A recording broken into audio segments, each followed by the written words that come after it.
Hi, நான் செல்வம், short ஃபன்லியோட founder. எல்லா ஃபவுண்டர்ஸும் ஃபேஸிங் ரிஜெக்ஷன்ஸ், ரைட்? என்னோட ரிஜெக்ஷன் ஸ்டோரிஸ் உங்களுக்கு கூட ஷேர் பண்ணுறேன். நான் இன்னைக்கு எல்லா ஸ்டேஜஸும் ஏறி இருக்கேன். இன்வெஸ்டர்ஸ் பிச், விசி பிச், எல்லா ஸ்டேஜஸும் ஏறி இருக்கேன். அதில் நான் நிறைய ரிஜெக்ஷன்ஸ் ஆகியிருக்கேன். என்னோட ஃபர்ஸ்ட் ரிஜெக்ஷனுக்கான ரீசன் வந்து என்னன்னு பார்த்தீங்கன்னா, ஒரு ஒரு ப்ராடக்டை போய் பிச் பண்ணுறோம், இன்வெஸ்டர்ஸை மீட் பண்ணுறோம் அப்படின்னா அவங்கள்ட்ட சேல்ஸ் நம்பர் என்ன, இதுதான் என்னோடய ஃபஸ்ட்டு ரிஜெக்ஷன்ஸ். ஸோ ஆல்வேஸ் இப்போ ஏஐ வேர்ல்டுக்குள்ளே நம்ம வாழ்ந்துட்டுருக்கோம். ப்ரோட்டோடைப்பு, இனிஷியல் எம்விபி, இது எல்லாம் எவனுமே மதிக்கிறது இல்லை.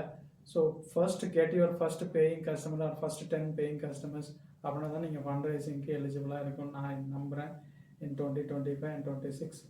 ஸோ இந்த மாதிரி இன்ட்ரெஸ்டிங்கான ஃபவுண்டர்ஸ் ஜேர்னிஸை கேட்டு தெரிஞ்சுக்கிறதுக்கு மறக்காமல் ஷார்ட் ஃபன்லியை ஃபாலோ பண்ணுங்கள். உங்கள்கிட்ட இன்ட்ரெஸ்டிங் ஷேரிஸ் என்னோட ஜேர்னியை ஷேர் பண்ணுறேன். பாய்.